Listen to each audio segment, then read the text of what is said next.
In the last video that I posted a couple of weeks ago, I went through the first quarter of the David Austin rose room, which is the one that you can see now. And I talked you through the different roses that are in there and the paired clematis, which are with each one of those. Today I want to start in the second quarter of the room. As you can see, coming down the central walkway of the room on this half, we come to this rose here, which is Princess Anne. I'm going to try and get in close just to show you what's going on. So again, this is a David Austin rose. These have been pruned and fed. As you can see, we've got some amazing canes in the bottom of Princess Anne there. She's got a lovely vase shape. As you can see, we've got canes coming outwards in all directions and a relatively clear centre. She's already got quite a lot of growth, to say that she was only pruned not that long ago. And we can see there we've got buds shooting. I've tried to get some of the stems bent more on the horizontal. As I said in my last video, you tend to get more of your buds breaking when the stems are flatter. So she's looking really nice, very healthy. I'm expecting quite a nice show from her this year. If you haven't already seen my previous videos on these willow rings that I designed and constructed, hopefully to hold my roses in this year and give them that extra bit of support. For anybody that's interested, I'm not trying to grow roses in a column. That's not what these are here for. It's merely like if you picture the top of a vase, when, say for example, you put tulips in a vase, daffodils, or any other flower for that matter of fact, the top of the vase acts as a support or a colour around the flowers or the plant, and that's exactly what I'm hoping will occur with these willow rings for the roses this year. So they'll be able to grow out of there and sort of fill out as a shrub, but on the inside there'll be this skeletal framework at multiple levels, which will hopefully support those blooms when it's windy outside or when it's raining, for example. So that's Princess Anne from David Austin. She's actually paired with a clematis known as Gillian Blades, a wonderful white clematis. Unfortunately, we have had a lot of rabbit damage this year, so I am going to have to put some spikers in here, which is just some leftover willow cut at an angle, and I'll just put them in sticking out just to deter them. But she's still alive. You can see she's been munched down. She was only sort of so tall anyway, and I always bury my clematis about 6 to 8 inches below what I get them in the planting pot, and that's to act as an insurance policy against things like this, because if they do get munched, as long as you've got nodes, which is where your leaves come out of, below the ground, they'll just resprout from that area. So that's really good. So looking forward to her coming up there. I've got to put my gardening wire on these new posts. The pergola behind me, the old pergola, has already got that on there, but that's just to allow the clematis to come up these posts. And I normally put gardening wire on each face of the post just to give them something to hold on to. As you can see here, got a few plants that I've popped in. So we've got here a forget-me-not, which is coming out and coming into flower, as you can see, and right next door to that we've got the amazing Brunera Jack Frost with its lovely forget-me-not style flowers. And this is tiny. It's only just started popping up in the last few weeks with the temperature, so what will happen is this will probably form quite a mounded shrub behind Princess Anne, so it'll get the shade that it likes. We're on clay soil here, so perfect condition for this type of plant, and I really like these flowers. They're just amazing. They're like it's known as the large forget-me-not. I think the good thing about Brunera is not only the heart-shaped leaves and that lovely sort of speckled iced pattern, I guess that's why it's called Jack Frost, but they're perennial. Unlike the forget-me-not at the side here, which is what we call a biannual, it will grow in its first year, which these did last year. And by the way, I lifted most of these plants out of the garden already. We've got quite a large garden here, and I let things go to self-seed quite readily. and it just means that I get free plants. So I'd encourage you all to do that if you're not already doing so. But going back to what I was just saying, the Brunera and the forget-me-not, this one will grow in the first year, and then it'll flower in the second year, set seed, and this will die, and it'll be the seedlings from the flowering that will continue the sort of generations year after year. So I'm just going to let those self-seed around here. I'm not too fussed about that. But the Brunera will come back every single year. And these leaves, I mean, they get as big as my hand. They're almost like hosta leaves when they're fully grown, but they're just so beautiful. I love the way that they catch the light, and although there's not many flowers on this at the minute, in sort of 2 to 3 weeks when I do an update video, you will see the sprays of flower on this, and it's just incredible. It really is so delicate, so airy, but so much colour. They start off sort of a pinky colour and go blue as they age, and you know, on an evening when you're walking around the garden, I don't know what it is, they almost radiate their own light, which is odd, because you'd expect that of a yellow flower like a daffodil, for example, but these really do pop out at night. I just love them for that reason. Next to these you can see we've got some chives.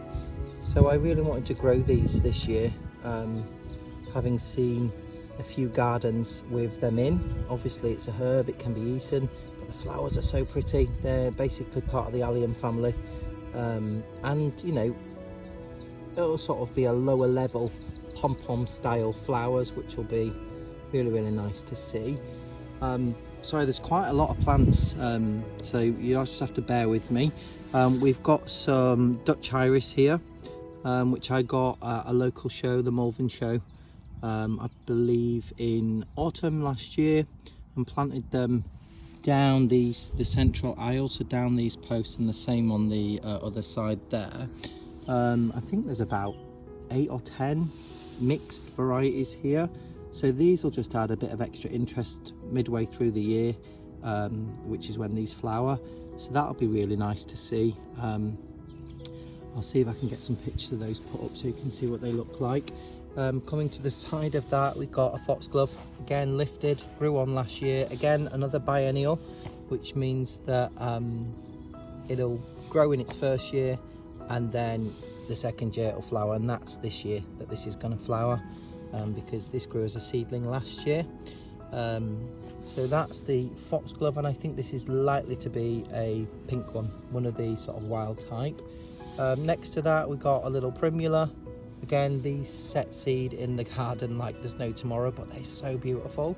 They're just amazing spring plants. So many different colours of flowers that you get off of these, and because they've hybridised together and cross-pollinated with one another, we've got so many weird and wonderful varieties in the garden, so it just made sense to lift a lot of them and start popping them around this rose room. And again, they'll probably spread. They actually spread really easy into the lawn, but with me cutting the lawn, they never really get a chance to fully take off. So they're okay in my beds, but on the lawn they won't survive. Not in my garden anyway. You can see here, I don't know if you recognise the leaves on this beautiful plant. This is an allium, and I think this is Purple Sensation. There's lots of alliums in these beds. I did a lot of work last year putting in, I think it must have been 500 plus, maybe not that much actually. I don't know, it was a lot. So yeah, those are going to come up this year and hopefully settle in and come back each year. What can we see poking through the back there? You can see just a very small lamb's ear. See if I can zoom in on that with its gorgeous velvety leaves. These have only just started coming up, so again we've got a lot of these around the garden. They have beautiful purple spires of flowers, and I just love the contrast with the velvety leaves and the colour, the lighter silvery foliage, which against a lot of the plants that are already in these beds will look amazing. It just breaks up the greens, so you get different textures, different shades of green, which just looks lovely on its own, if I'm being honest, without even the flowers. So that's lamb's ear, and that is dotted around. I'll show you as we go up the bed, up and down the entire borders in sort of a random distribution. Moving a bit further in down there, you can see we've got toad flax. Again, in this garden, we have it everywhere. it grows like a weed, but it has amazing thin, airy, sort of ladder-like stems with leaves in sort of all directions, so coming out radially, and then at the end it's got almost like how to describe it, it's very similar to a delphinium or a foxglove in the sense you get the tall spire, but this is more delicate, it's more thin, it's got smaller flowers. The bees absolutely adore it, and it flowers and flowers and flowers and flowers. It just goes on flowering all summer until the last frosts.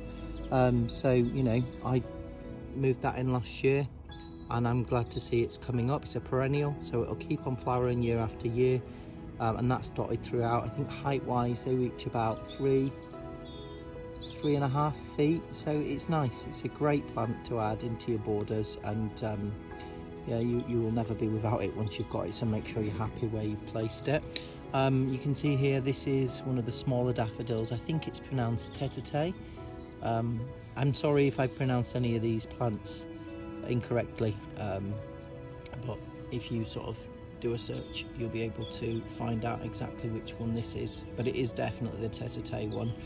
And that's lovely. I wish I'd have put more of these in. I only bought a few packets and I sort of tried to share them out amongst the room. You can see over in that corner over there, I think we've got another one just there.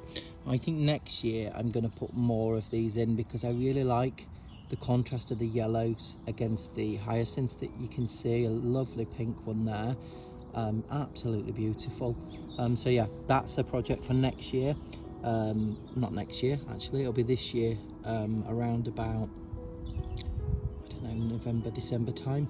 I'll purchase some more. I've just got to remember where everything is so I don't inadvertently dig up any bulbs. So those are just some of the plants in this section. We're coming back round from Princess Anne. You can see we've got alliums at the front there, we've got the primulas and tulips just behind there. So the tulips are all starting to come in now, which is great. More chives, we've got the foxgloves again, we've got the forget-me-nots, the brunera, and then here we've got a plant known as Achillea or yarrow, and this has lovely, this is only little at the minute, it's just coming out. You can see it's almost got like fern-like foliage, so really delicate, really airy, and it'll send up massive sort of cauliflower floret style flowers, what are known, I believe, as umbels, and they're quite tall. I think this is a Colorado mix, so quite soft pastel colours. I do have another variety that's going in here known as summer berries mix, so there'll be some more vibrant colours, nothing too strong for these borders, but yeah, in terms of contrast for flower shapes, we've already talked about spires, so this will be a nice umbel which will look absolutely beautiful. Thinking of flower shapes, here we've got perennial cornflowers. I absolutely love these flowers, they're amazing. I think the flower head itself is just incredible. It looks like a pineapple with a frill on top of it, you know, a bit like a fascinator what a lady would wear on her head, or a gentleman. I absolutely love the shape of the flower and the colours. I think I've got purples here, we've got a white variety and a very, very light pink variety. So again, these were just lifted out of the garden. I've got a massive patch of them further down the garden, and yeah, basically just thought we'd have some of those in. They flower around about May time. You can see there more brunera, we've got the lambs here, forget-me-nots. This is almost like a repeating pattern. Look at those hyacinths, honestly absolutely incredible. I wish you guys could smell what I can smell in this room, because there are so many hyacinths in here. It just smells incredible. It's so strong, it's so sweet, and yeah, it's just wonderful. This turned out better than I imagined. I just wanted something in to give a bit of spring interest. The crocuses have already been and they've gone over, and the daffodils are out as I've shown you there. The tulips are on their way. We've obviously got the hyacinths out now. The brunera and forget-me-nots are on their way. The foxgloves are on their way, so there's a lot of stuff coming for season interest. But you know, for considering I don't have as many of these daffodils in, which is going to change next year, I still think that just looks incredible to me. So much better than I'd imagined, and the smell is just knockout. It is incredible, absolutely incredible. I did actually stake these this weekend because hyacinths, the bulbs are massive, the flowers are huge. You just look at the size of that thing, it's absolutely ginormous. The bees adore it, but the flowers will, if not supported, sort of lean over. You tend to find it more on the coloured varieties. The white ones, I don't even think I've staked those. They tend to keep upright on their own. But you know, so the bees can access them and so that they look lovely in the border. Just a simple pea stake is all I've put in there. Look, you can see. And you can see the cable tie on there, just loosely attached. I don't want to strangle the stem and cut it off, but that'll just keep them up until they're ready to go over. Next to this is rose campion, a wonderful perennial, amazing in fact. I had this growing with my Bathsheba rose last year, and it just, how to explain it, sort of grows with relatively thin foliage. It's got almost like a cornflower lambsia type colour. You can see it's silverish, quite furry. You can see there, almost velvet texture. They're just starting to come out now. This is last year's foliage. We've got some new foliage coming up there. But they have beautiful magenta small flowers, and they flower like a powerhouse. And they flower for ages. This flowers right up into the last frosts, and it just looks amazing. So I thought I'd put some more of that in again. Got it from out of the garden. We've got lots of these growing, just perfect for picking up, dividing and popping in. Obviously, once all these plants went in, I made sure that they had a good water for at least a week or more. But this spring's been really wet in Herefordshire, so I haven't had to worry too much about watering any of these plants. Mother Nature's done that for me. Coming down to the front here, you can see we've got Nepeta. I think this is Six Hills Giant. So yeah, this is just starting to sprout up, and this is almost looks like lavender in my opinion, but doesn't have the same sense of as lavender. But it's a beautiful plant and it flowers and the bees love it, so it had to be in this border. Here you can see the start of one of my perennials coming up. This is Aquilegia, again another one we have around the garden. These self-seed like mad, so you've got to be sure that you want them in, but they're a wonderful spring plant. And the flowers, we've got a mix, really sort of quintessential English cottage garden vibe. So that's gonna shoot out of this. Is quite a chunky base there, so I expect that'll come up. So that's the Aquilegias. And if we come over here in the center of each of these, not the center, sorry, in the center there's another plant there, but off the center on both sides of the midline we've got this plant here, and this is Verbena bonariensis. Lovely, tall, very tall, sort of a metre and a half, very strong square stems, and at the end of each one is again what we call an umbel of purple flowers, so a little bit similar to the yarrow that we mentioned earlier, but these have lovely airy foliage again, not too big. They're more statuesque. They will flower a little bit later in the season, and the purples are amazing. The butterflies adore them, the bees love them. That's the one thing that I'm really interested in this room and the garden in general, is I want it to look nice, but I also want it to be pollinator friendly. I want it to have more of a purpose, and I think the insects are in for a massive treat, and the birds this year with everything that I've popped into this room. The alliums are coming up everywhere. There are just so many of them popped in here. We've got geraniums, different varieties dotted throughout. These are my filler plants. These are perennial, they'll come back every single year, and as you can see, we've got new leaves coming up from there. Look over there, we can see the last of the crocuses just come out from this side. I've popped in this netting this weekend as well. This is just suspended, I think it's just pea netting from the local garden centre. It's not very expensive. I was a bit reluctant about putting it up at first, but realistically speaking, there are a lot of plants in here that are going to need staking, and there's a lot more to come in terms of my annuals. So it just makes sense to have something like this pea netting, which I've put around the entire room. You can barely just about see it over there, because I don't want to have to stick canes against every single upright plant. I mean, it would just be a rose room full of canes rather than being full of plants. So this is what I've seen on the internet. A lot of flower farmers use this method, and it just basically means that you've got a tensioned pea netting and less canes, and all your plants can basically grow through the gaps that are in here, and that'll be, you know, great for supporting them as they sort of grow through. And then, as you can see, I've left the bamboo canes longer because I can add another layer at a later stage of this pea netting. So hopefully, fingers crossed, that will do the job at supporting everything. I'm just going to bring you around down here.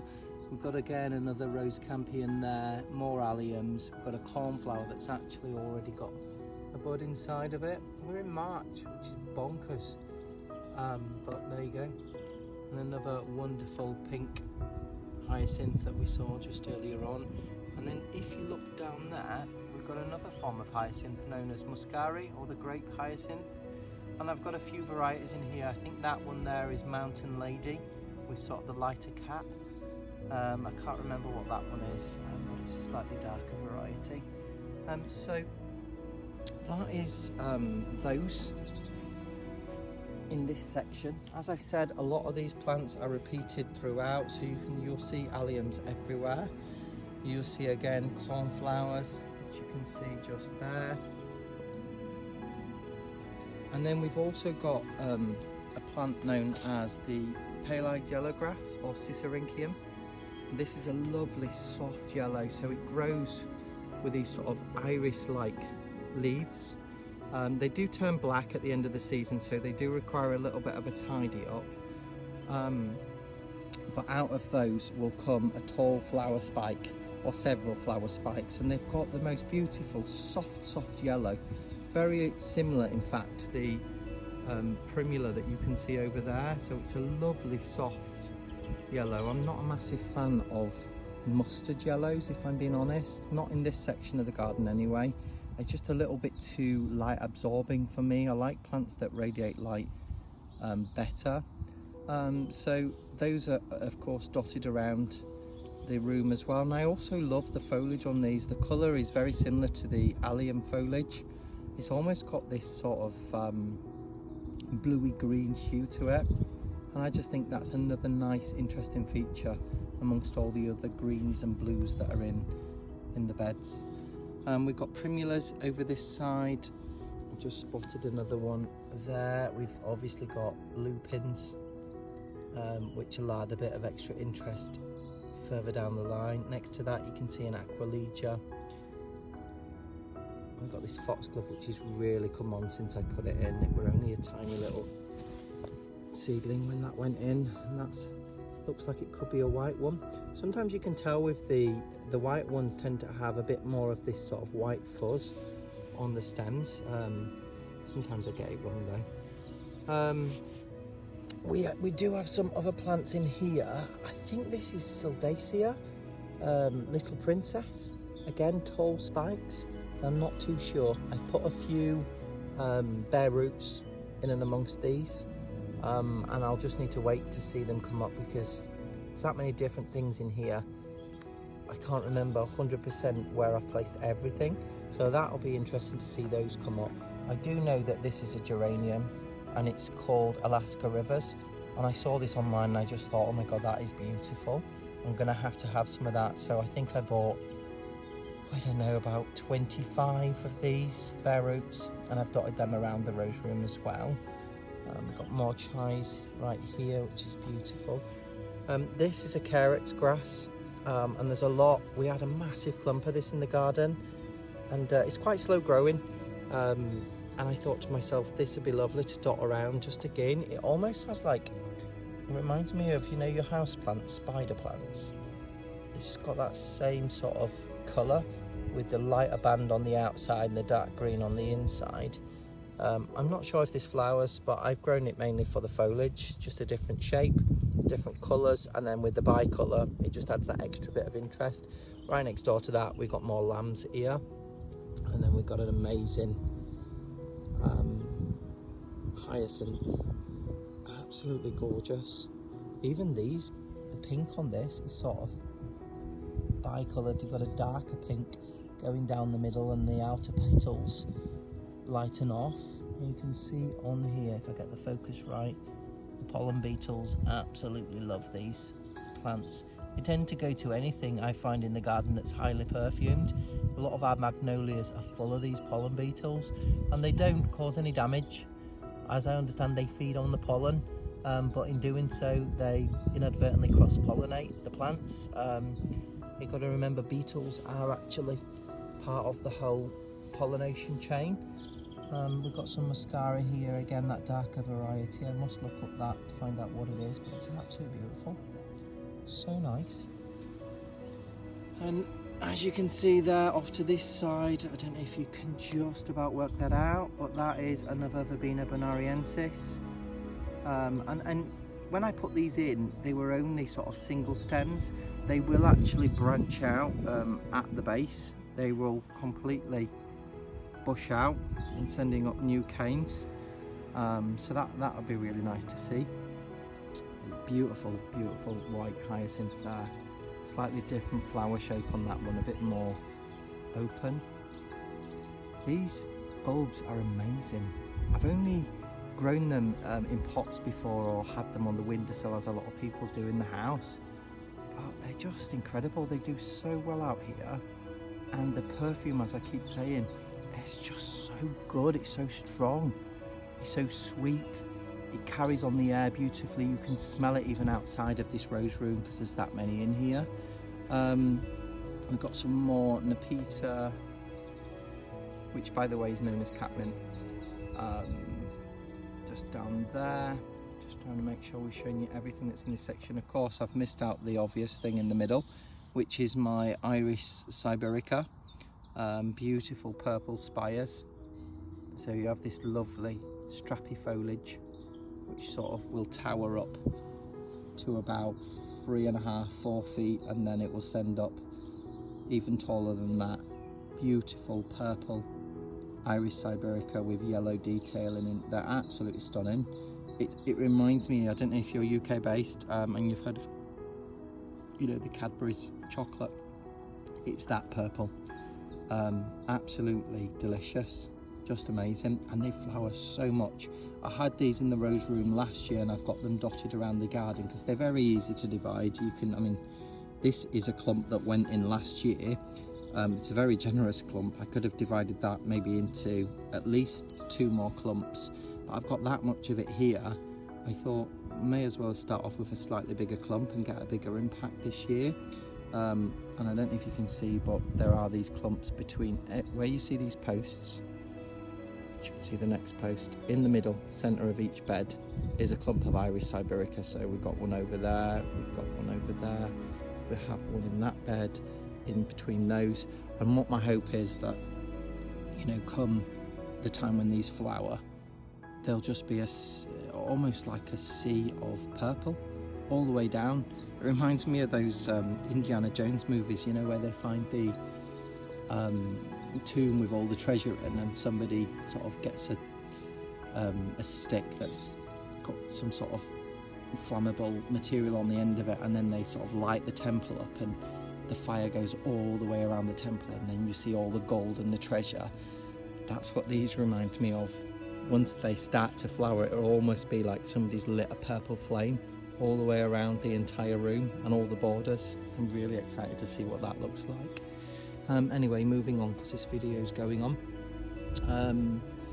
We've got aqualegias down there.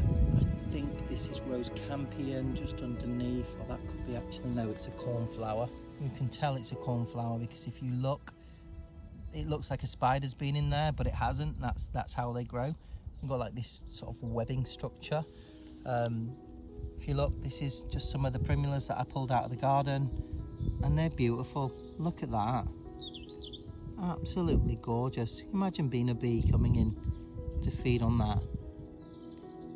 Such a lovely soft, I would say that's almost like a purpley pink, and then the detailing in the centre and that throat just inviting the insect into the nectar rich centre. That's incredible.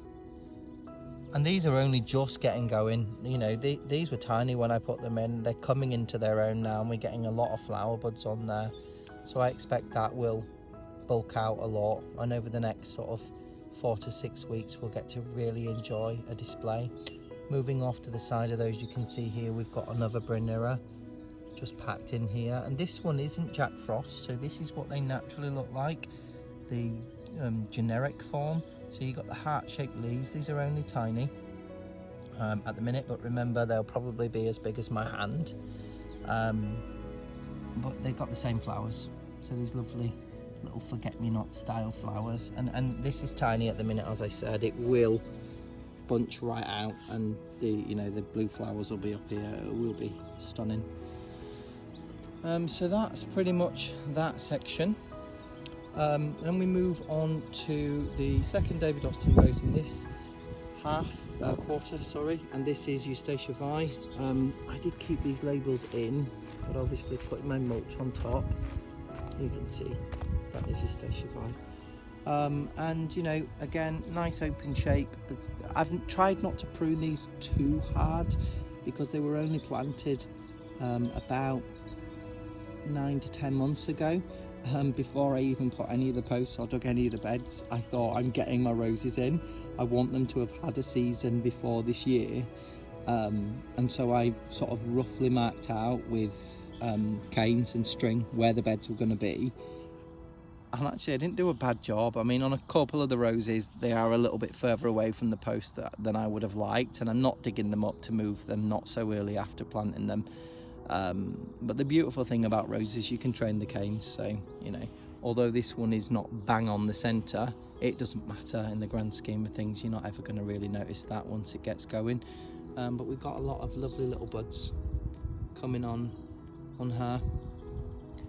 I think she will be spectacular. This rose smells incredible. It's such a gorgeous rose. Lovely colour, and the scent, every time she's in flower I just can't get enough. Intoxicating perfume, absolutely wonderful. If you're interested, she is paired with Clematis nubia, which is a red clematis. You can just see there, and I hope this colour combination works. We will find out. I got that one from again the Autumn Malvern show last year. I'm going to speed the video up a little bit at this point because otherwise I'm going to be repeating myself, but again, the sort of distance between these two posts, there's all those perennials that we've just gone over in the first bed. Absolutely gorgeous. Look at those great hyacinths against their giant counterpart, the hyacinth. It's just wonderful. Look at the shape of those blooms. Each one opens to a tiny little bell, almost a tiny version of this, for which the insects can drink the nectar and pollinate the flowers. You can see here some of the tulips are actually starting to come into bud. You can see, I forget what type I've put in. I've put in a mixture last year. I did actually have more tulip bulbs in the garage, as I was sort of, I couldn't plant them all at the same time. I put them in that quarter over there, and then I managed to get round to this quarter, and then the bloody mice in the garage ate the rest of my tulip bulbs. I didn't realise that mice like tulips. Well, you learn something new every day. So it means that I managed to salvage maybe half of what was there, and that went in the other half of the room. So it's not going to be as lush with tulips this year, but I'll get some more next year, and I'll make sure that I plant them and don't put them in the reach of mice. Yeah, note to self. Again, in this side you can really see what's going on here with the Verbena bonariensis. So if you look, I only planted a single cane, and I grew these myself. So these root really well. You just stick them in water and they will root out within sort of a couple of weeks. Just keep changing the water every so often. I think they're around about £5. That's what I checked in the garden centre at the weekend. And they're so easy. They will just root for the fun of it. Very hardy plant. Beautiful though, absolutely stunning. It's amazing when you can find plants that are stunning and that are easy to grow and that are also easy to propagate, so you can have more of them. And I think I grew these. I'm going to do a video later to show you how I did it. I've got it on my camera reel waiting to go. But I used something called hydro propagator. So it's basically a tank that you put the stems in, and it sprays water on the underside so they're not fully submerged, and it just allows more oxygen to get to the base of the stems, which helps in root formation. And I think I got them to root in a week.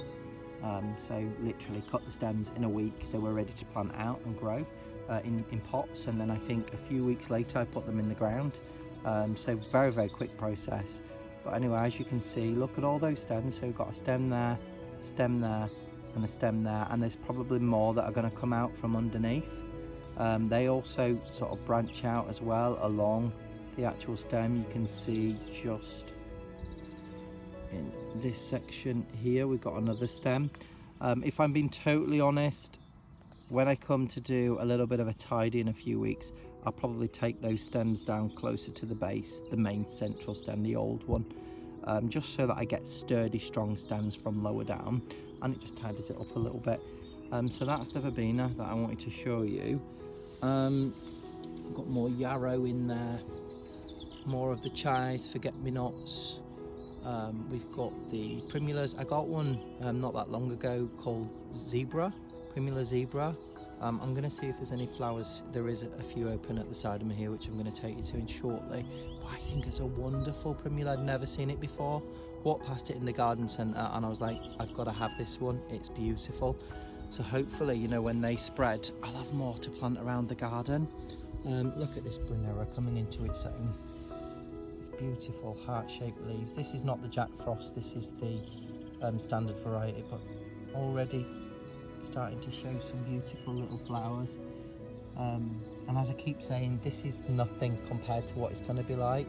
They really do get quite tall. I would expect the flowers to come above this netting when they get going, not by a massive amount, but you know, they sort of get to this height up here in sprays, really light airy sprays, which is wonderful. We've got some more Nepeta just there. Sorry, I'm just having to make sure I keep the focus on the camera. We've got the iris in the middle. That's the Siberica iris, which is, look at all those stems, absolutely jam-packed. I just can't get over these hyacinths. I wish technology could show people scents on video, because it just smells so good. These, although they look like chives, this is not chives. This is something that's already gone over. So this is the Iris reticulata, spring flowering iris, and these are beautiful. Again, I got these at the autumn Malvern show. When you go to these gardening shows, you can often get varieties that you wouldn't necessarily be able to get in the garden centres. So I got some wonderful varieties in here, very interesting colours and shapes. And they're often cheaper at the shows as well, so you can get a few more to add to your collection. So yeah, with sort of early flowering bulbs, it's important just to leave the foliage to absorb the light and make more food for the bulbs down below, and that should hopefully mean that you get a good display the following year, because that's the intention, for them to keep coming back. We've got forget-me-nots there.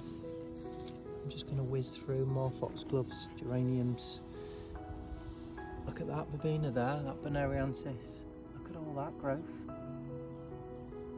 And I mean, them, when they grow, they are literally going to be sort of up here, swinging in the wind. And they're so strong, the stems. They need absolutely zero support, which I love. Here, I got these in a bargain bucket. So it's Scabiosa, or the pincushion flower. And this one is called Fama White. I've got a few more varieties going in. Particular one called Plum Pudding. I think this is a shorter variety, this one, but the ones that I've got from Seeds in the Garden, I think there's one called Black Knight and Plum Pudding, as I just mentioned. They've got lovely tall stems, and they do tend to support themselves. But they've got these lovely sort of pincushion style flowers at the end, and they just wave in the wind. Again, the bees absolutely love them, and they get to around about 1 metre tall. Quite light and airy foliage as well. So, you know, a really nice one just to add a bit more interest in the border. I've not even told you about the annuals that are going in here. I've got a little list. I'm just going to rattle through it just to give you an idea of, you know, which annuals are going in, essentially what's going to be coming through this netting. So we've got zinnias, which I've got growing at the minute as seedlings. They'll be ready to come out probably in the next 6 weeks. So I've got the Zinnia elegans, I've got the Cinderella purple, peach, red and lilac. I've got the Lilliput varieties in salmon, rose and white. And I've got one called Zinnia, I think it's pronounced Hagina. It's the Jazzy Mix. So lots of zinnias to go in here. And these are, they get to about 90 centimetres, I think, some of them 60 centimetres. So they'll just grow through this pea netting. And the flowers are wonderful, so I'm really excited to see those. I've got Cosmos. The seedlings literally started coming up this week, and I've got 4 varieties. One called Xanthos, which is a soft yellow. I've got Candy Stripe, Apricot Lemonade and Seashells Red, and I've got loads of them, so they'll be filling in these beds. The beds will take on a different appearance as the season progresses, because we're going to get a lot more height to rival that of the willow hoops that are supporting the roses. So, you know, each quarter will feel like its own sort of closed off room, and obviously you'll enter it through the central section. I've still got a lot of work to do down in those other borders. They're all planted out, but I've got the willow rings to put on, and a few more plants to put in. As you can see at the back there, just like on all the central posts, we've got the Dutch iris. You can see them over there as well. So that brings us round to the third rose on this list. I haven't actually gone through all of the companion planting for this room. I'll go through it shortly. But here we've got Princess Alexandra of Kent. She's only a baby. Again, she was put in last year. I've given her a light prune. Nothing too strenuous, just tried to go for an open vase shape as best as possible. She's getting a lot of buds growing on her since I did the prune and feed, and my hope is that I can get her to go up through these rings eventually in time. It may take a few years. I reckon we'll certainly get into the realms of first and second ring this year, because she grew quite well last year. She is paired with a clematis known as Diana's Delight, a lovely purple clematis. Again, I'm going to have to put spikers around these because the rabbits absolutely love eating clematis shoots, and I don't want them to decimate everything that I've got before it has a chance to come out. It's a little bit annoying, if I'm being honest, but our lawns are full of clover, and when the clover comes, the rabbits bugger off and they just eat that. They don't eat any of my plants, so it's just I've got to be clever to try and keep them away from the stuff I don't want them to eat. To be fair, they've barely touched anything, and they've not eaten all of my clematis, and on each one where they've had a nibble, they've not really eaten a massive amount of it either. So, you know, I think at this moment in time they're not bugging me enough, and actually it's quite nice to have rabbits, you know, running around the grounds, and you know, it's just a nice feature. It's nice to see nature doing what it does best and having a good time. So yeah, this is Princess Alessandra of Kent, a wonderful, wonderful David Austin rose. Smells amazing. Big, gigantic blooms. I'm going to do rose reviews in future videos as these all start to come into flower. I'm just going to move round now, so round into the top corner of this quarter. Again, we've got all of the usual that we've gone through. I'm just making sure there's nothing else. Look at those tulips. These are a species tulip. Look at that. Absolutely gorgeous. And the throats of them, I've got this beautiful yellow deep down, and they're like a bullseye. If you were a bee, you're not going to miss that tulip in a million years. If I were a bee, that's exactly where I'd be going. As you can see, you've got the yarrow and the aquilegia. That aquilegia's massive already. And they're going to give some nice tall flower spikes. I'll come round here, rose campion, geraniums, foxgloves, just a bit of everything again. So that's that. Just thinking about some of the other companion plants while we're here that are going in all of the beds. Talked about the cosmos. I've got one called Ami Major, which is an umbel. It's a bit like cow parsley, but it flowers throughout the summer, and it's incredible. Lovely tall spikes. Apparently if you grow it from seed the year before, then it makes sense actually. The spires and the spikes are a lot taller, and it's an umbel shaped flower again, so a bit like yarrow, a bit like Verbena bonariensis, so introducing that floret shape at the top of the flower spikes, which again the pollinators adore, the butterflies love. I think it's nice to have different shapes and textures in the beds. I set my seeds off, I think at the end of January, early Feb, so my spikes won't get as tall this year, but they'll still reach about a metre, possibly more, and that's enough for me. I don't think I'd ever want them any taller than that. They will need support and staking. Obviously I've got the netting, so my hope is that that'll be enough, especially when I put another layer on. And this netting, to be honest guys, this will disappear in the summer once everything grows through it. I mean, it's practically minimally invasive even now. But once everything goes through that, you won't even see it. So Ami Major, an amazing flower, and that's a perennial, so it should come. Is it a perennial? That's a good question. I think it's a perennial. I want to say it is. No, it might be an annual, you know. I'll have to double check that. Dianthus palmaris sweetness, which is a small perennial. That's definitely a perennial, and I'm planning to put that in dotted around the outer skirts of the border so I can see it, because it's only going to get to about 10, 12, maybe 15 centimetres tall.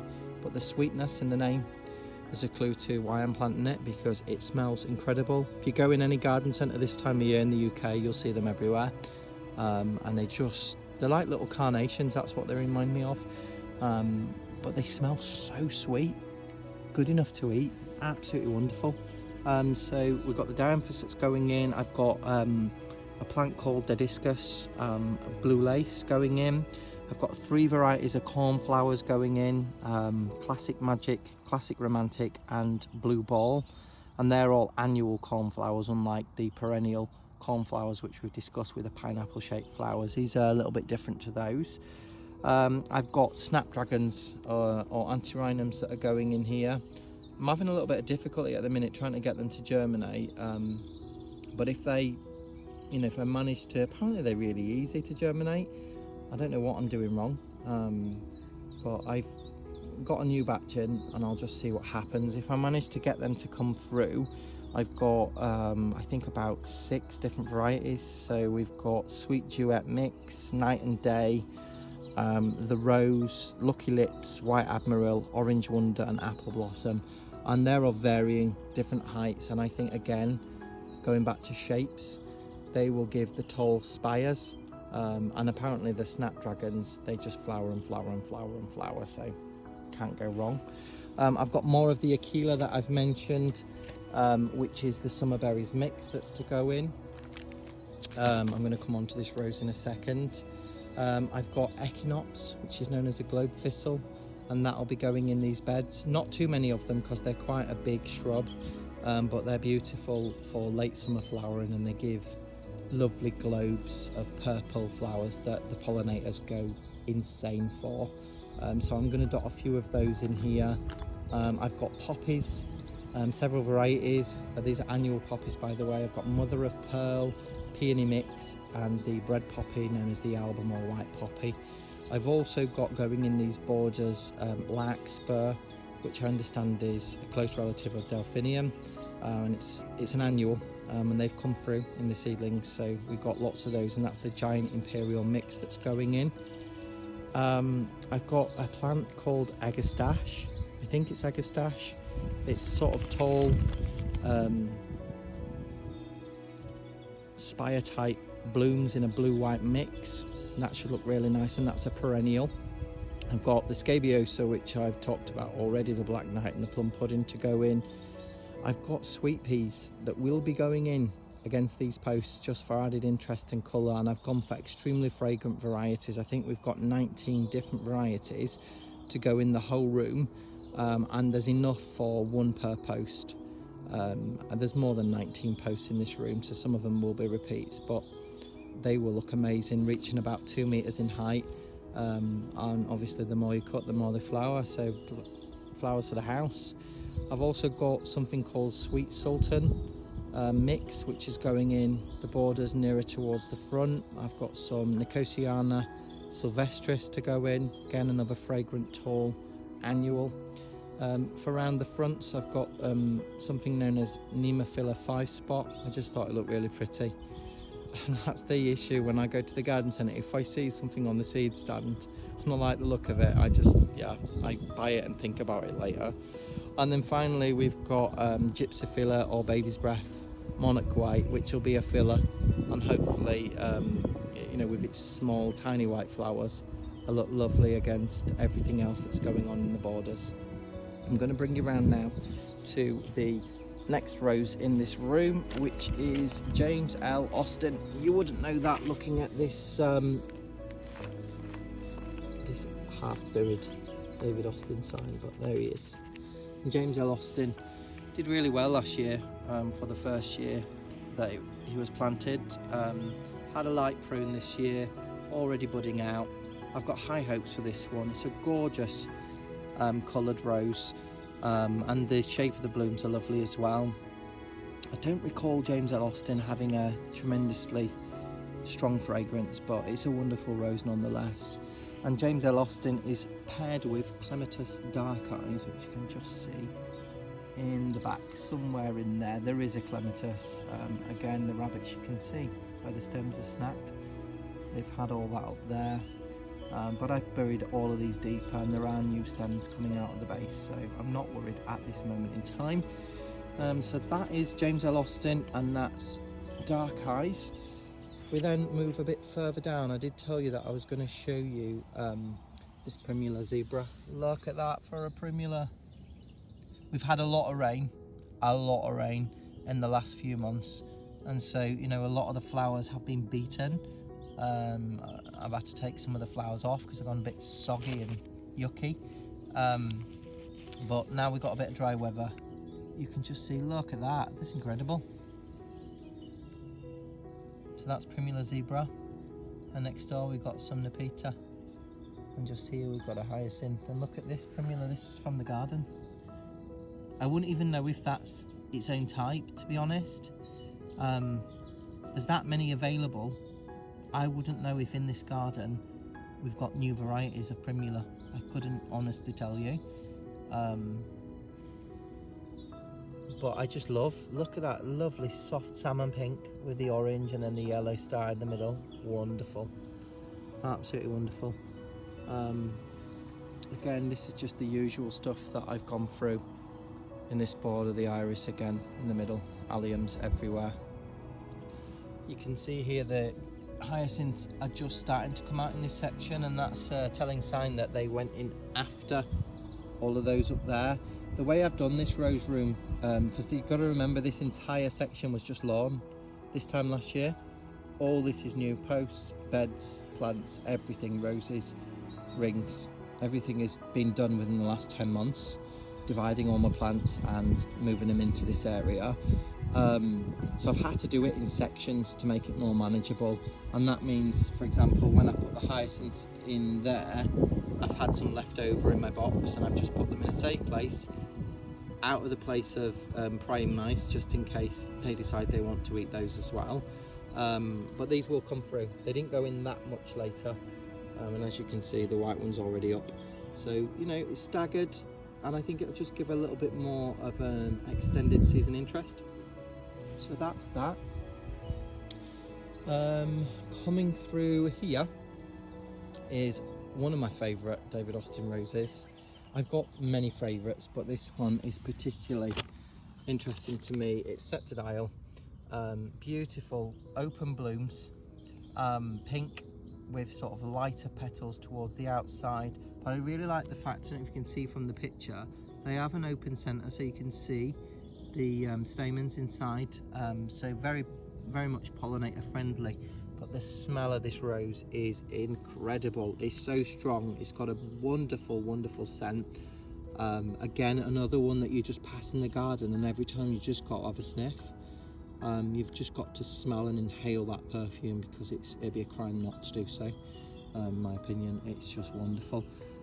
This is one, by the way, you know, I was saying earlier about putting in the roses before I put the posts in, because I'm really impatient like that.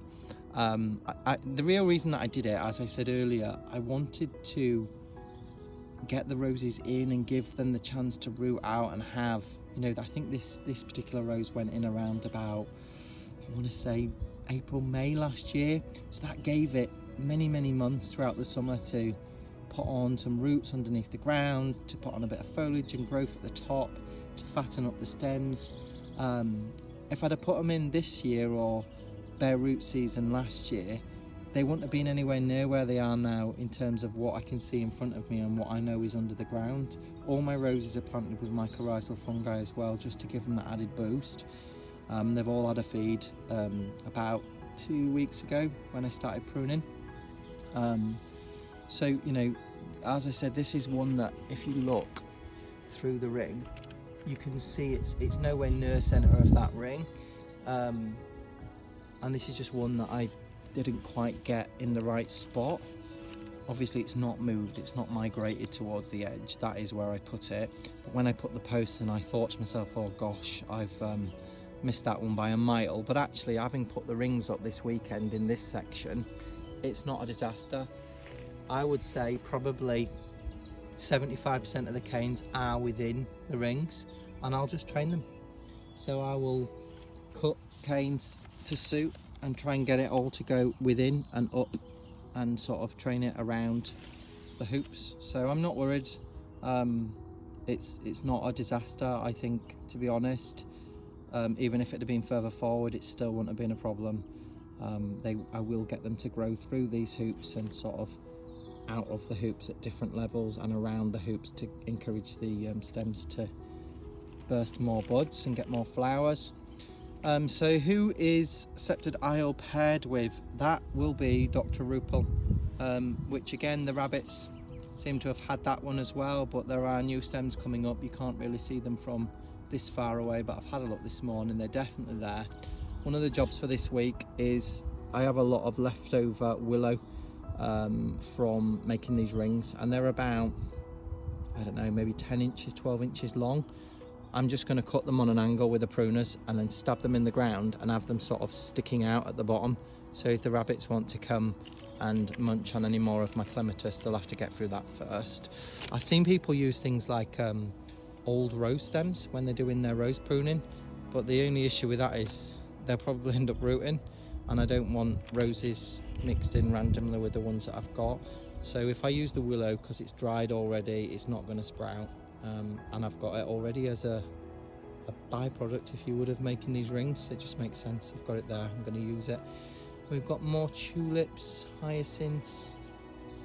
I'm not going to bore you with repeating what I've already discussed.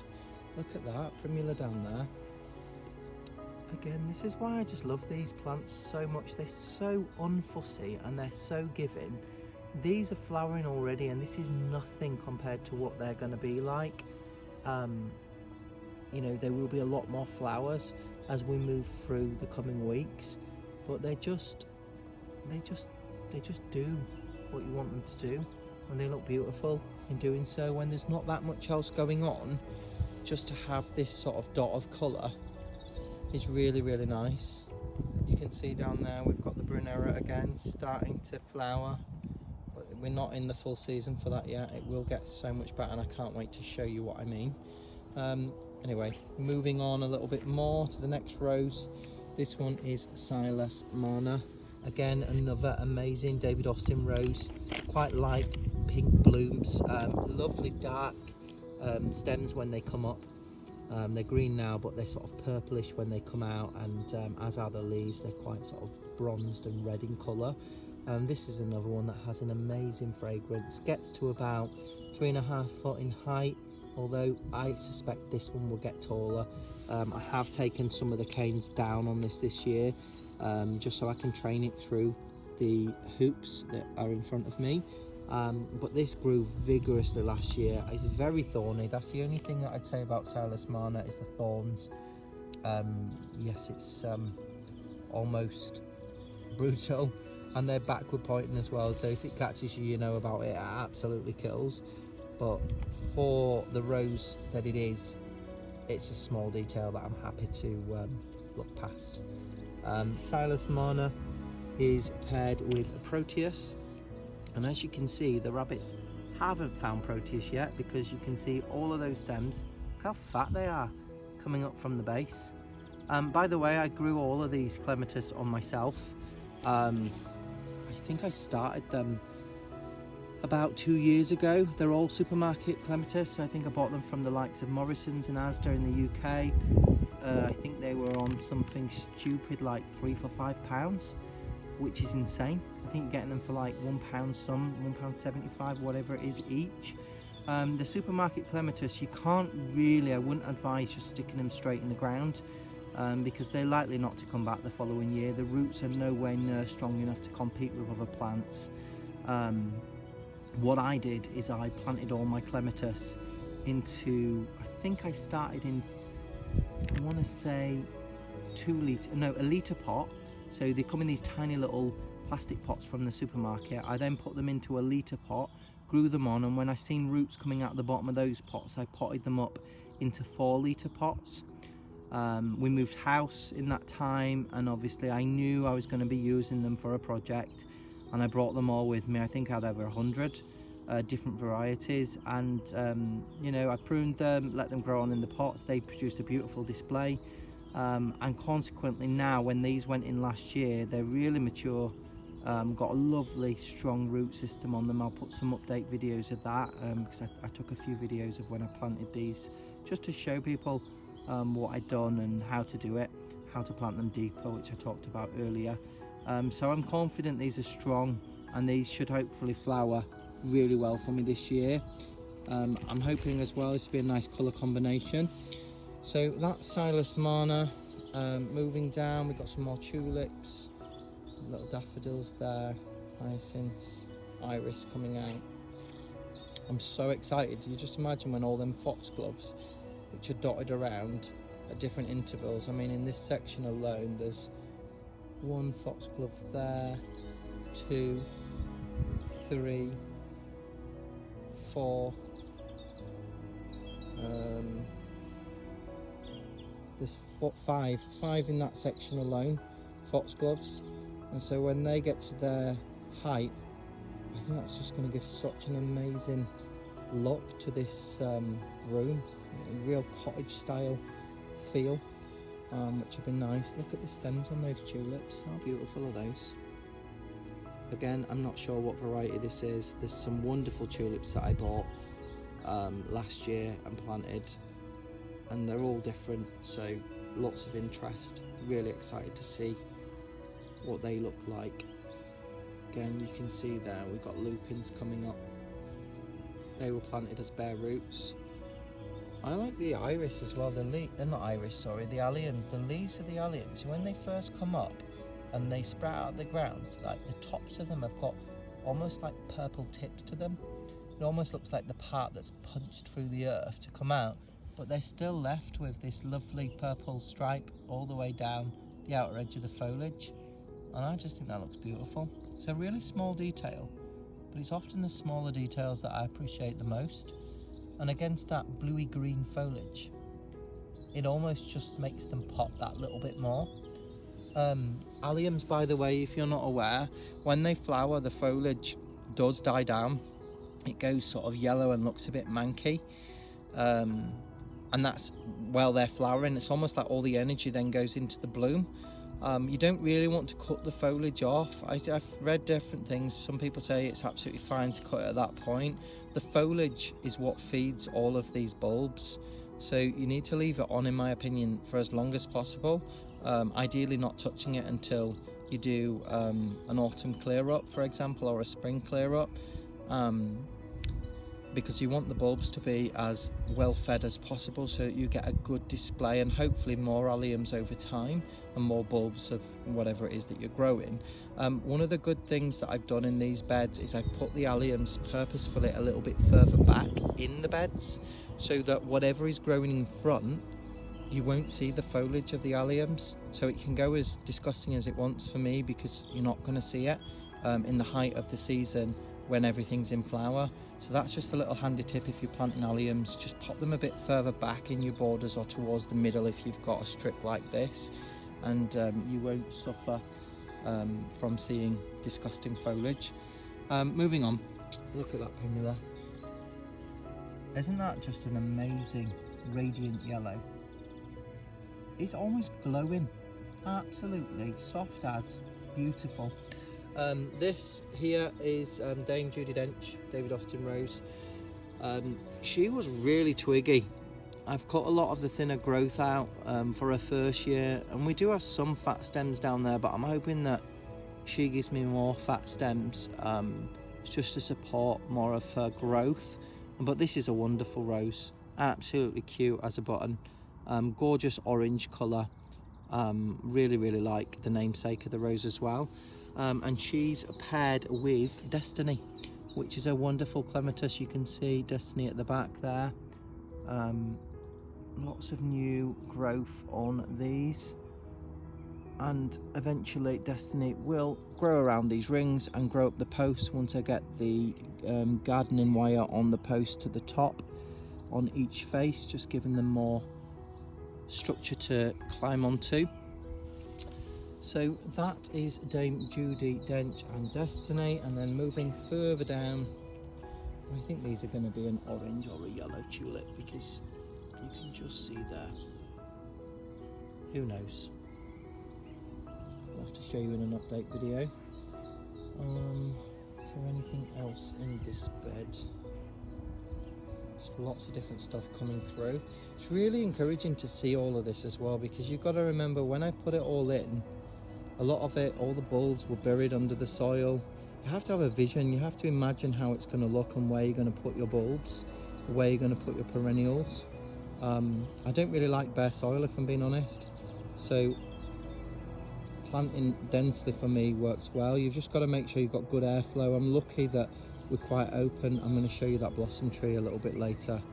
Absolutely amazing, just coming out, it smells divine. Yeah, airflow is important, because you don't want things like powdery mildew developing. Obviously plants compete for light, they compete for food and for water, so you've just got to be careful that you don't overdo things, and that you support things as well to encourage things like airflow and availability to the light that I just mentioned. But you know, I had this image in my head. In fact, the image that I had in my head wasn't as good as this. So this has exceeded already what I expected, so I couldn't be happier.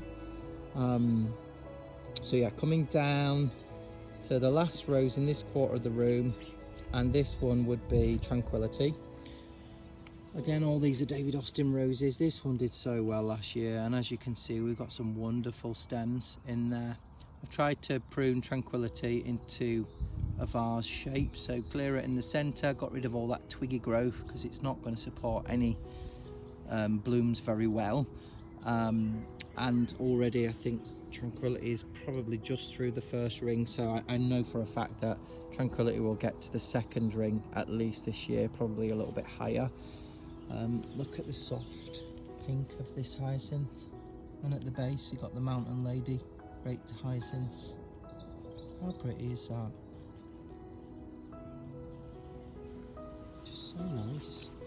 And then here, if you look at these forget-me-not flowers, they start off sort of pink before they turn blue. So when you get some new ones and some old ones on the same plant, it almost looks like you've got two different types of flowers. So Tranquility is paired with an amazing clematis. I can't wait for this combination to kick. I don't know if you can see just at the back, you can just about see clematis leaf there. That's the President, huge, gigantic purple, Cadbury's purple again, deep purple flowers in just abundance. And I think that deep purple with the almost crisp white of Tranquility, oh, I can't wait. I think that's going to look so nice. So that is the second quarter of this David Austin rose room. Been a bit of a longer video today, but I just wanted to show you the sort of changes that have taken place from the first row of the support netting for the perennials and the annuals, the willow hoops in this quarter of the room which weren't done a few weeks ago, and just a change in terms of things like the hyacinth, the daffodils, the grape hyacinths that are all coming out. It's just nice to see and document, you know, the subtle changes even within sort of a couple of weeks. The willow hoops, by the way, some of them are a little bit twisted, some of them are a little bit smaller. Nothing is perfect in this garden. I don't try to pretend that things are perfect, but it does exactly what I want it to do, and I think they look really, really pretty. They blend in quite nice, being a natural material. And we just go into the quarter of the rose room that I showed you last time, just to again see a few of the changes. It's getting a little bit windy. So there you can see we've got Charles Darwin moving down and around. And this is all south facing this room, by the way, so it gets a lot of sun. Here we've got Lady of Shalott in there. I'm not going to go through the clematis in this section of the room because I've already done that. If you want to know who's in here, please check out my earlier video on the rose room tour. But it pretty much echoes what we've just seen in the other quarter. This is Queen of Sweden, putting on absolutely tons of growth. I mean, look, Queen of Sweden, she's very upright anyway, and she's known for being an upright rose, but she's already, this was planted, this rose, again last May. She's already at my second willow ring. She's easily going to make it to the third ring this year. And I've got so many canes on her. I just love this rose. Again, fragrance, shape of her bloom is incredible. So that's Queen of Sweden moving round. Look at those tulips. For a pop of colour. Amazing.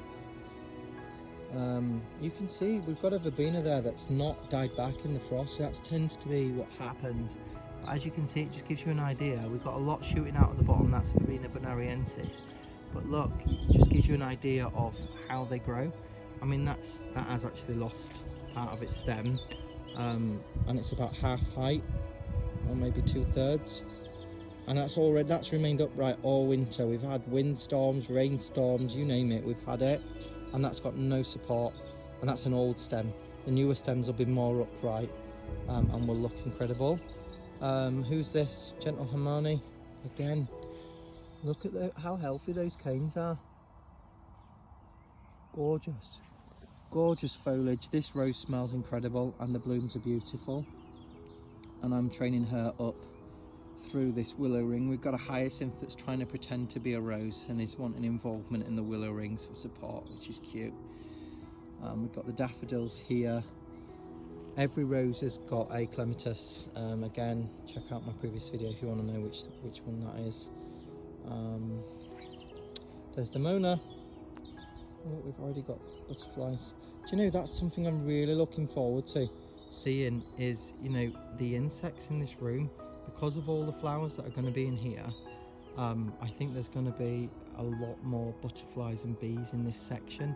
compared to last year. We've got some areas of the garden where we've got things like echinops, the globe thistle, buddleia, all your typical things that you see a lot of pollinators hovering around, but I wanted to introduce that feel and that vibe into this room, and so I'm really looking forward to seeing, you know, all of those beauties turn up here and just, yeah, almost be as excited as I am, because they won't know what to feast on first.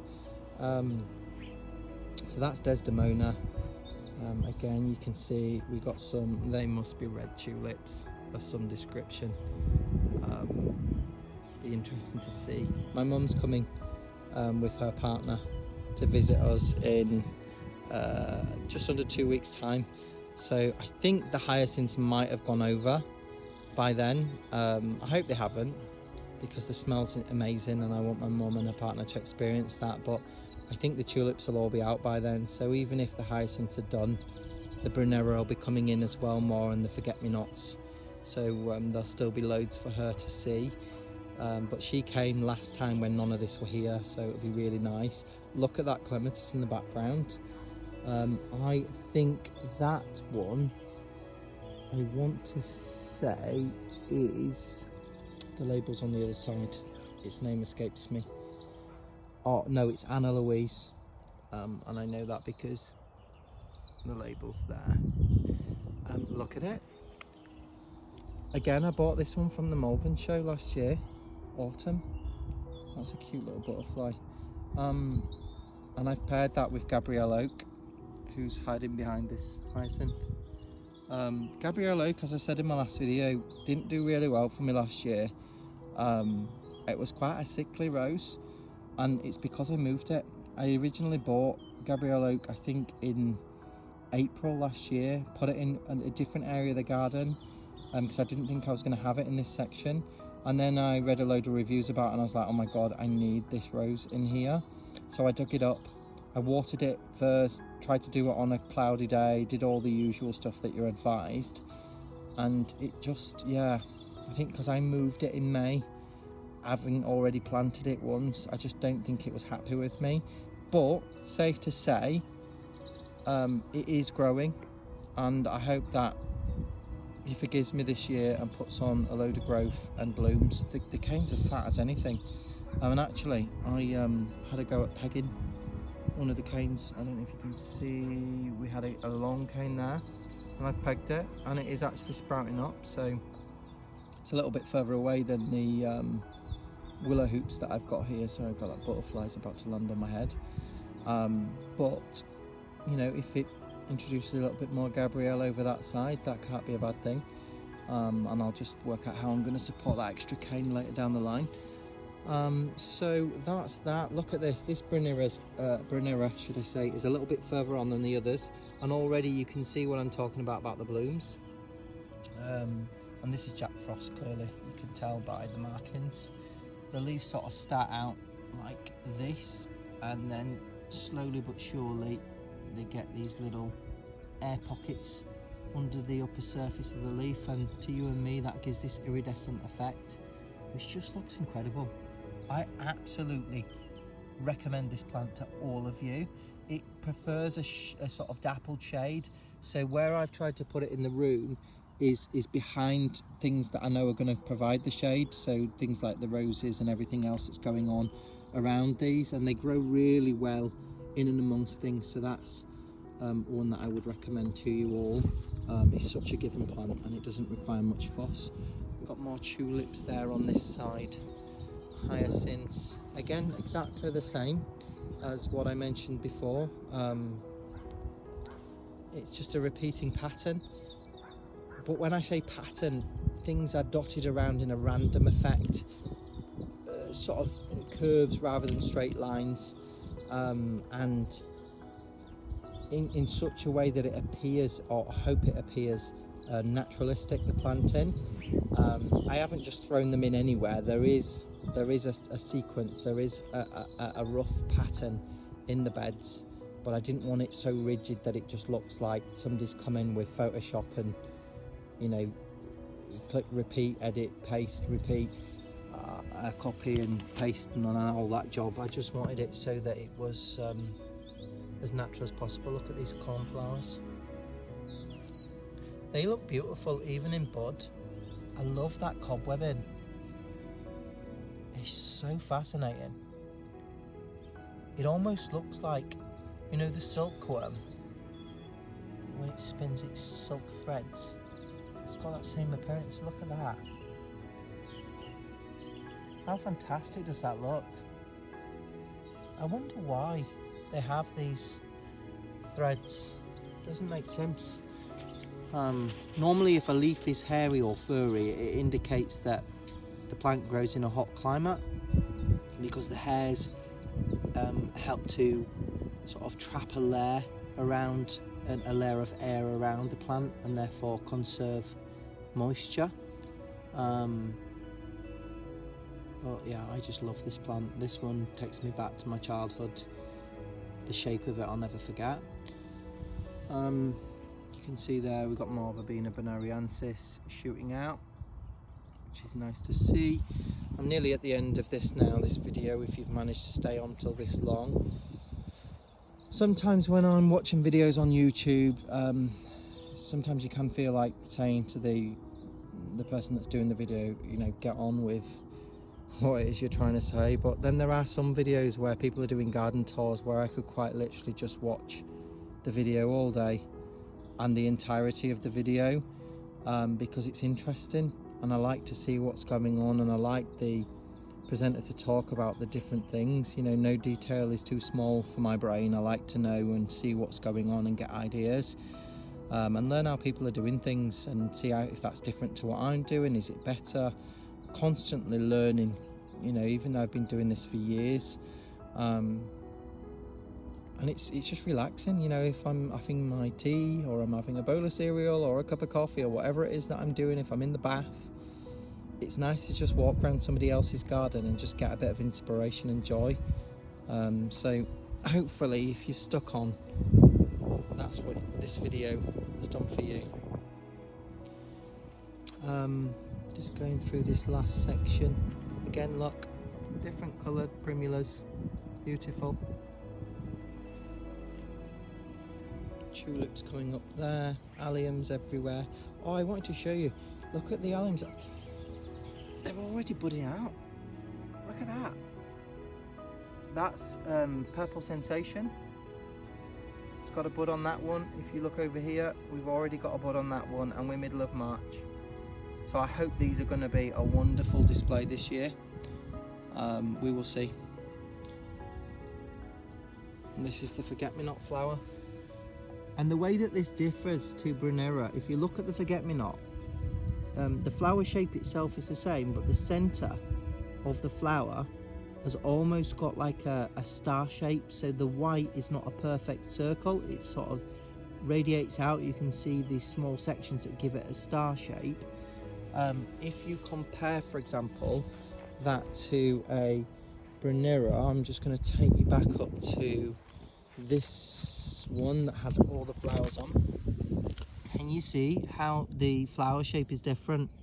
Like, this is more pronounced petals, but the centre is almost a tighter circle. There are no radiating white lines, and so, you know, they're very easy. In fact, you know what I'm going to do? I'm just going to take, I'm going to try and take one of these off and take it over and just show you the difference rather than describe it. They are very similar, there's not much in it. Oops, note to self, don't drop flower. So if you look, I don't know how well that is showing on camera, but in my hand, excuse the fingernails, that's typical gardener's fingernails. So in my hand is the Brunera flower, which is less yellow and less sort of radiated lines, as compared to the forget-me-not, which is at the side of it. I just think that's really cool. So anyway, final rose which is again one of my favourites. My mother-in-law got this before me and I absolutely had to get it after smelling it on the car journey back to her house. Filled the whole car with perfume, and I was just hooked from that point. This is the mill on the floss, and I'm really happy to say that we've got some new canes from down below coming up there, which have only just appeared, and there's another one down the back there going in that direction. Nice fat healthy canes. This one is not advertised as a climber, although I think it's meant to get to it says large shrub. I'm pretty sure it gets to about 4.5 feet, but this is, as I said in my last video, definitely bigger than that, certainly here anyway. And you know, with regards to this rose, this one really highlights what you can do with these willow rings. So the stems on this have been bent, and as you can see where they've sort of come into contact with the willow ring and are more horizontal, we've got the buds breaking out all the way along. And you could do this up an obelisk, you could do it up anything. If you spiral the stems around, they will produce more buds where they're more horizontal. As you can see, not many buds going up there. As soon as it starts to level out, buds, buds, buds, buds, buds, which is amazing. If you follow this stem up here, which is coming out in this direction, so I'm going to try and get the focus in for you, you can see more buds breaking as we go, but as soon as we get up to that flat part, you've got a lot more breaking out there, and this last stem really demonstrates this quite well. This one I've let go all the way through, comes all the way up, already at the third ring by the way, but look at that, look at all those stems. These are all going to have a cluster of flowers on the end. I love the colour of the foliage as well. It's got like a almost bronze, ready bronze appearance to it. Wonderful, healthy as well, super healthy. So my hope is that we'll get all of those coming up through here, coming out. I have noticed a few aphids already. I'm reading some of the posts on the David Austin Facebook group page. A lot of people are also noticing the same thing, but I just tend to knock them off. Or spray them off with slight, very dilute soapy water. I don't really want to use pesticides, insecticide, that type of stuff, you know, the rose clear stuff, if I can avoid it, because it's not just going to kill the aphids, it's going to kill the other beneficial pollinators. And you certainly, if you are using stuff like that, you don't want to be spraying it on a day like today when everything's about the garden and, you know, doing all of its stuff, because you're just going to kill everything off, and then that in itself is food for something else, and then, you know, it starts moving up the food chain. It's just not a good move. So if possible, try not to use those types of things. Eventually the beneficial insects will move in, and hopefully having a diverse range of plants and flowers, you create habitat for the different insects that will move in and sort of make, you know, a home out of your garden, and they will feed, like the ladybugs and the ladybug larvae will feed on things like your black fly and your green fly. So it's just trying to get that balance. You might not get it in the first year, but as your biodiversity increases, you'll start to see these friendly visitors arrive, and then once they're there, hopefully they'll remain there. So you just have a little bit of faith, a little bit of perseverance, and let Mother Nature do what Mother Nature's best at, and that's just to keep the balance. So anyway, that is the second half of the room. It's such a gorgeous day today. I'm not working till later this evening, so I just thought I'd do this video today and show you all what is in this room. If I take a step back, you get an idea for what each quarter is like. So that's the first quarter that I showed you in the first video, and then you can see the second quarter that we went through at the start of this video. Love the willow trees in the background. We're really lucky that the previous owners planted these beech hedges to create all these different garden rooms. This was just one big field 2 decades ago. And now we've just got this lovely structured garden. It's quite big. I think it's just shy of 3 acres. A lot of mature trees in here. We just had some trees removed recently because they were dead. So we've got some new trees actually arriving this afternoon to go and replace where the other ones were. Quite mature shrubs that we've got as well. So that's going to be another job for this week / this weekend, will be to dig those holes and get them in before the warmer weather arrives and keep them well watered. A little hoverfly there. I don't know if that's, yeah, you can see him on the video. It's not camera shy. It's cute. So yeah, you've got this central walkway which takes you through to the middle of the garden, and then there's another room. I've got so many projects for this garden. The next one is the central bit, which I'm doing this year, and I've got another rose room planned for closer to the house, and again I'm hoping to bring you all on that journey and show you what's going on there. But if you sort of come down the center of this rose room and come to one of the entrances and then turn around, you can see the sort of idea behind the 4 quarters of this room.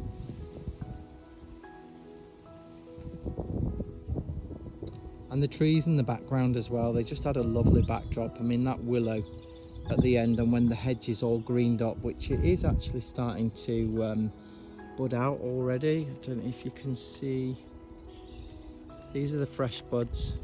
We had these hedges cut, I think it was tail end of last year. They need a trim, usually at least once a year, sometimes even twice depending, but wherever you cut them, they sort of start to bud out just at the back of that junction and then further back. And these are beautiful. The leaves are gorgeous on this beech. It's a mixture actually of beech and hornbeam, which is very, very similar. It's hard to tell the two apart.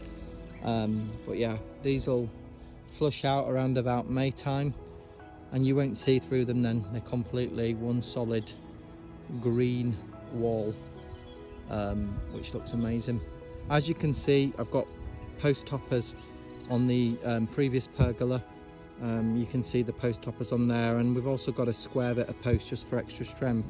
I've already measured and cut the posts for these. I've just not got round to putting them on yet, but I will get them done in the next few weeks. And same with these, which just mirrors what's going on down at that end. The garden, by the way, is on a slope, so everything comes down. We actually have a large pond over there, which is great because it's a clay-based pond and it collects a lot of the water from the ground. We also have downpipes from the house which tunnel water, rainwater, which falls on the house directly to the pond, so that just keeps it topped up. In terms of the room, yes, as I was saying, the garden goes down in a slope, but this also slopes that way, and then that side also slopes down this way. So popping these posts in this room was a little bit of a task, if I'm being honest, just to try and get everything as level and as right as it should be. Obviously it needs to be in sort of keeping with the ground going down. You can actually see, for example, on these posts, if you look at the distance between the willow hoop and the last post over there compared to the next one, you can see there's a smaller gap, and that's because the post is shorter. And if you go around here, you can see an even smaller gap there, but the hoops are all at the same level. So it's a little bit of trickery with the eye, but I think it looks really, really good. I'm really pleased with the final result, and I'm really excited to see what the garden does this year. Left to do is obviously getting all the willow hoops on these roses, and they're all different roses as well. I'm going to do a video talking you through what's in there. There's a rose on every single post. Yeah, I hope you've enjoyed the tour. Thanks again for watching. Sorry if this video's gone on quite a long time. Enjoy the rest of your day and stay tuned for more updates. Take care. Bye bye. Just remembered that I said I would show you this white blossoming cherry tree. I don't know the name or the variety of this one, and if any of you do, I'd be really interested. Just look at this. Isn't it beautiful? Absolutely wonderful. It it would be if I could get the camera to focus. There are just sprays everywhere, and the smell, oh, it's so good. It's classic cherry blossom. It smells so, oh my god, that smells so good. It really does smell amazing. I just love it. And it's so nice to see this every year as well. It never fails. I know cherries don't last forever and ever, and I'll be sad if this ever dies on us one day. There's a magnolia at the back there which also smells amazing. I did a YouTube short video on that not that long back and showed you all the pollen beetles that were in there. This is just so pretty. And the bees, they haven't really come to it yet, but they will do. And it literally is alight with bees. There are a few up there you can see, but I reckon in the next week or so, I mean, you can hear it when they find it. It is insane. It sounds so cool. I'm not fussed by bees. I know some people don't particularly like bees. I don't know why that is the case. Obviously, if you've got an allergic reaction to bee stings, then fine, I get you. But otherwise, as long as you leave them alone, they leave you alone. They're not interested in stinging you. Let's see if I can catch some of these feeding.